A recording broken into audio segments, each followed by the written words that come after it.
Au fil de la vie, la chronique de Christine Bartoli.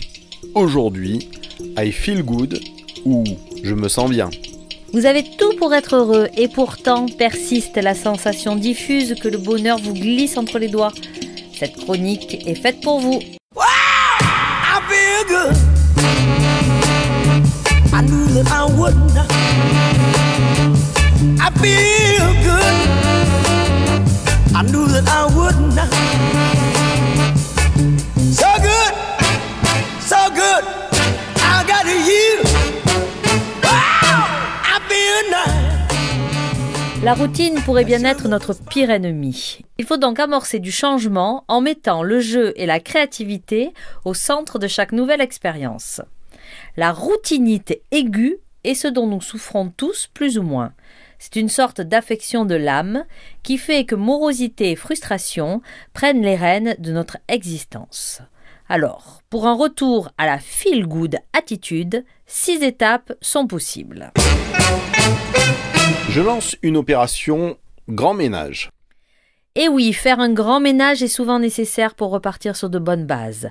C'est symbolique, bien sûr, car c'est un ménage intérieur qui s'impose. Comment faire pour le ménage intérieur ? Il s'agit d'identifier tout ce qui vous encombre ou qui vous paraît toxique. Pointez les relations anxiogènes, les plannings surchargés, les habitudes sclérosantes et zou du balai.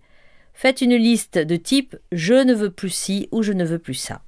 Puis, deuxième étape, concentrez-vous sur votre environnement extérieur, débarrassez-vous des objets inutiles ou abîmés, faites du tri, du rangement et lancez-vous dans une nouvelle déco. Deuxième étape, je crée un ancrage positif. Notre plus grand ennemi est notre fâcheuse tendance à tout voir en négatif.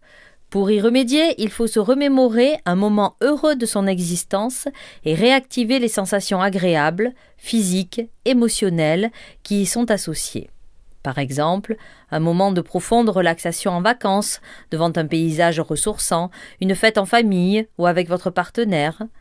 Votre nouvel objectif, relancer le flot d'endorphines, les hormones du bonheur dans le corps et prendre la vie du bon côté.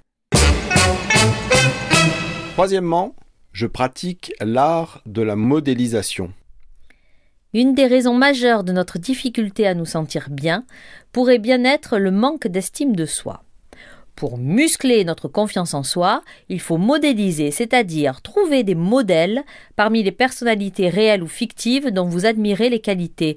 Par exemple, l'humour contagieux de votre meilleur ami, la sérénité du Dalai Lama ou le leadership professionnel de votre meilleur ami. Quatrièmement, je passe en mode CQFD amoureux. Et oui, le couple est le lieu de tous les dangers. Pour transformer la relation en terrain de jeu et vous y amuser en évitant toute tentation de dramatisation, essayez la méthode CQFD. C pour critique et censure, à réduire au maximum. Q pour quantité d'une foultitude d'idées de ce que vous pourriez faire ensemble. F pour farfelu, pour couper court à tout esprit de sérieux. Et D pour démultiplication et rebondir d'une idée à une autre. Que ce soit la création de textos d'amour surprenants ou la recherche de lieux insolites pour vos prochains rendez-vous. Cinquièmement, j'ouvre un carnet de succès. Oui, rien de tel pour se sentir bien que de collectionner vos succès plutôt que de ressasser vos échecs. Décrivez le souvenir avec précision, l'environnement, les gens et détaillez vos sensations physiques et émotionnelles. Enfin, sixième étape, je m'exprime sur les sujets qui m'ont contrarié. Et oui, rien de tel que d'exprimer, que de nommer. Tout d'abord, rappelez les faits qui vous ont contrarié. Puis, exprimez les émotions que vous avez ressenties. Trouvez un terrain d'entente, c'est-à-dire une solution, gagnant-gagnant pour les deux parties, et le tour est joué. C'est la chronique Bonne Humeur de Christine Bartoli. On la retrouve sur la page Facebook, on peut y poser des questions, on peut également la podcaster et la réécouter.